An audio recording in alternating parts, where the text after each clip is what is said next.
इस वीडियो में हम सीखने वाले हैं बैलेंस शीट देखना। तो पहले इस वीडियो में हमने बात की थी कि बैलेंस शीट कैसे बनाते हैं। तो अगर आपने ये वाला वीडियो नहीं देखा हो तो आप चैनल पे जाके इस वीडियो को जरूर देखें। अब हम बात करने वाले हैं बैलेंस शीट को कैसे देख सकते हैं। तो सबसे पहले हम बात करते हैं कि बैलेंस शीट क्या होती है। तो बैलेंस शीट किसी भी बिजनेस का फाइनेंशियल स्टेटमेंट होता है। बैलेंस शीट से हमें ये पता लग जाता है कि आज हमारा बिजनेस किस स्थिति में है, मतलब कि लोग हमसे कितना पैसा मांगते हैं, हम लोगों से कितना पैसा मांगते हैं, हमारे ऊपर लोन कितना है, हमारे पास क्लोजिंग स्टॉक कितना है, हमारी असेट्स कितनी है। ये सारी चीज़ें हमें एक ही जगह मिल जाती है और वो है बैलेंस शीट। तो बैलेंस शीट देखने के लिए बैलेंस शीट वाले ऑप्शन पे आके एंटर की प्रेस करते हैं तो हमारे सामने बैलेंस शीट ओपन हो चुकी है। अब बैलेंस शीट में दो साइड होती है, एक होती है लायबिलिटी साइड और दूसरी होती है असेट साइड। तो लायबिलिटी साइड में हमारी जितनी भी लायबिलिटीज है, हमारे जितने भी दायित्व है, जितनी भी हमारी जिम्मेदारियां हैं, इसका मतलब हमें कितने लोगों को पैसा देना है, कितने हमारे ऊपर लोन है, वो सारी चीजें हमें लायबिलिटी साइड शो होती है। और असेट साइड हमें शो होता है कि हमारे पास कितनी फिक्स असेट्स है, कितना हमारे पास कैश है, कितना हमारे पास बैंक बैलेंस है, कितना हमारे पास क्लोजिंग स्टॉक है। तो वो सारी हमारी संपत्ति होती है, तो वो हमें असेट साइड शो होती है। अब सबसे पहले हम यहाँ पे देखते हैं कैपिटल अकाउंट। यहाँ पे हम एंटर की प्रेस करते हैं तो हम यहाँ देखते हैं कि हमें यहाँ पे दो एंट्री शो कर रहा है। एक तो एंट्री शो कर रहा है हमें कैपिटल, जो टोटल 5 लाख रुपए हमने कैपिटल लगाई थी वो हमें यहाँ पे शो कर रहा है। और दूसरी हमें यहाँ पे शो कर रहा है ड्रॉइंग्स। ड्रॉइंग्स का मतलब होता है कि बिजनेस से जब अपने पर्सनल यूज के लिए हम जो भी पैसा निकालते हैं वो हमारा ड्रॉइंग्स के अंदर आता है। तो 5 लाख रुपए हमने टोटल कैपिटल लगाई थी, उसमें से 1 लाख रुपए हमने अपने पर्सनल यूज के लिए वापस निकाल लिया। तो बिजनेस में हमारी टोटल कैपिटल अब 4 लाख रुपए है, तो वो हमें बाहर की तरफ यहाँ पे शो कर रहा है कैपिटल अकाउंट 4 लाख रुपए। उसके बाद हम बात करते हैं लोन लायबिलिटीज। लोन लायबिलिटीज का मतलब है कि जो भी पैसा हमने किसी भी व्यक्ति से या किसी भी बैंक से उधार लिया है वो हमें लोन लायबिलिटीज के अंदर शो करता है। तो यहाँ पे हम एंटर की प्रेस करते हैं तो यहाँ पे हमें शो कर देगा कि ये लोन हमने कहाँ से लिया है। तो यहाँ पे हमें SBI लोन अकाउंट 1.5 लाख रुपए क्रेडिट बता रहा है। इसका मतलब है कि हमने SBI बैंक से 1.5 लाख रुपए का लोन लिया हुआ है, तो वो हमें यहाँ पे लोन लायबिलिटीज के अंदर शो कर रहा है। उसके बाद एस्केप की प्रेस करके पीछे आ जाते हैं। उसके बाद आगे हमें शो कर रहा है करंट लायबिलिटीज। करंट लायबिलिटीज का मतलब है कि जो भी व्यक्ति हमसे पैसा मांगते हैं, जिनसे भी हमने उधार माल खरीदा था, तो वो हमें करंट लायबिलिटीज के अंदर आएंगे। यहाँ पे हम एंटर की प्रेस करते हैं तो यहाँ पे हमें शो कर रहा है सन्ड्री क्रेडिटर्स 1,20,000 रुपए। मतलब 1,20,000 रुपए के हमारे अभी सन्ड्री क्रेडिटर्स हैं जो व्यक्ति हमसे पैसा मांगते हैं। तो यहाँ पे हम एंटर की प्रेस करते हैं तो यहाँ पे हमें दिखाएगा कि फ्रेंड्स कंप्यूटर हमसे 1 लाख रुपए मांगता है और यहाँ पे राज फर्नीचर्स हमसे 20,000 रुपए मांगता है। तो टोटल 1,20,000 रुपए के हमारे यहाँ पे क्रेडिटर्स हो चुके हैं। उसके बाद एस्केप की प्रेस करके पीछे की तरफ आते हैं। अब करंट लायबिलिटीज में भी लोग हमसे पैसा मांगते हैं और लोन लायबिलिटीज में भी लोग हमसे पैसा मांगते हैं। कि लोन लायबिलिटीज में हमने लोगों से पैसा उधार लिया था या किसी भी बैंक से लोन लिया था, तो वो हमें लोन लायबिलिटीज के अंदर शो होगा। और करंट लायबिलिटीज के अंदर किसी भी व्यक्ति से अगर हम उधार माल लेते हैं या उधार में कोई भी हम फिक्स असेट्स परचेज करते हैं तो वो हमारी करंट लायबिलिटीज में आएगा।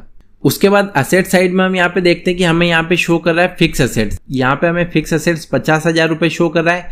यहाँ पे हम एंटर की प्रेस करते हैं तो यहाँ पे हम देखेंगे कि यहाँ पे हमारे पास 50,000 रुपए का फर्नीचर पड़ा हुआ है। जो भी फर्नीचर, जो भी मशीन, जो भी कंप्यूटर्स, लैपटॉप, बिजनेस के यूज के लिए जो भी हमने चीजें खरीदी होगी वो सब हमें यहाँ पे शो कर देगा। तो अभी हमारे पास फर्नीचर 50,000 रुपए का है, तो वो हमें यहाँ पे फिक्स असेट्स के अंदर शो कर रहा है। उसके बाद एस्केप की प्रेस करके पीछे की तरफ आ जाते हैं।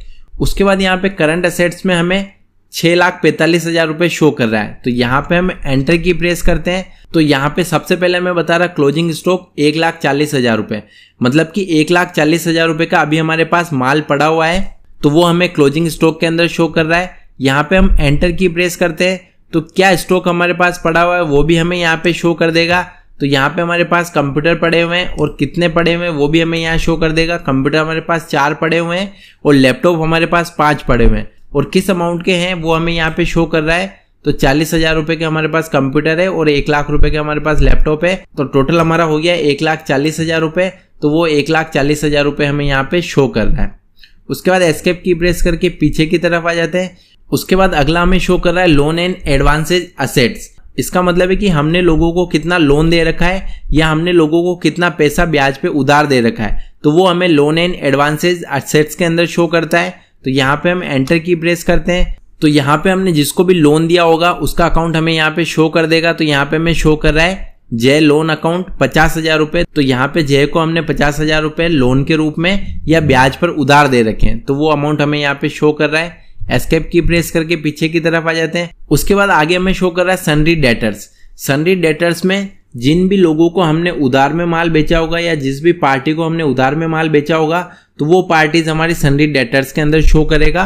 तो यहाँ पे हम एंटर की प्रेस करते हैं, तो यहाँ पे हमें एक पार्टी शो हो रही है विवेक। विवेक को हमने 90,000 रुपए का माल सेल किया है, तो वो हमें यहाँ पे शो कर रहा है। अगर हम इस बिल की पूरी डिटेल देखना चाहते हैं कि हमने उसको क्या माल सेल किया, कब किया, तो यहाँ पे हम एंटर करके पूरा उस वाउचर को ओपन कर सकते हैं। तो वो पूरा वाउचर हमारे सामने यहाँ पे ओपन हो जाएगा।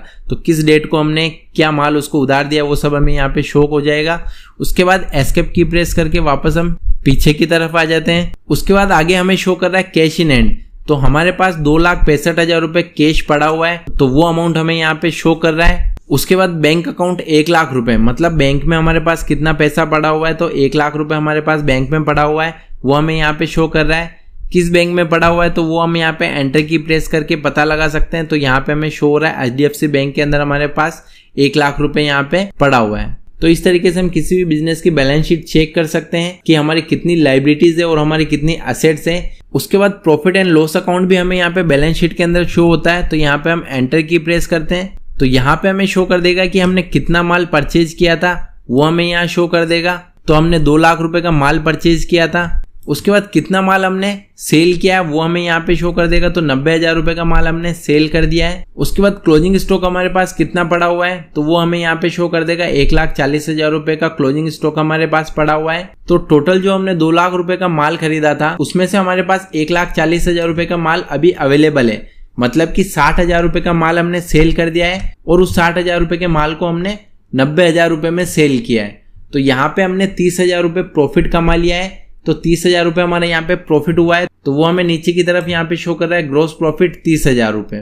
उसके बाद हमें नीचे की तरफ यहाँ पे शो कर रहा है इनडायरेक्ट इनकम 5,000 रुपए। इसका मतलब 5,000 रुपए हमारे पास और इनकम हुई है। यहाँ पे हम एंटर की प्रेस करके देख सकते हैं कि ये इनकम हमें किस तरह से हुई है। तो यहाँ पे हमें शो कर रहा है 5,000 रुपए हमें रेंट के रिसीव हुए हैं, तो ये हमारी एक तरह से इनकम हो चुकी है। तो टोटल हमारी इनकम 35,000 रुपए हो चुकी है, तो वो हमें यहाँ पे शो कर रहा है। उसके बाद यहाँ पे हमारे इनडायरेक्ट एक्सपेंसेस 10,000 रुपए के हो चुके हैं। यहाँ पे हम एंटर की प्रेस करके देख सकते हैं कि ये किस चीज के एक्सपेंसेस हुए हैं। तो यहाँ पे हमें शो कर रहा है कि 10,000 रुपए हमने सैलरी पे की है, तो ये हमारे 10,000 रुपए एक्सपेंसेज हो चुके हैं। तो एस्केप की प्रेस करके पीछे की तरफ आते हैं, तो यहाँ पे टोटल हमारे पास 35,000 रुपए का प्रॉफिट हो रहा था, उसमें से 10,000 रुपए हमारे एक्सपेंसेज हो जाएंगे।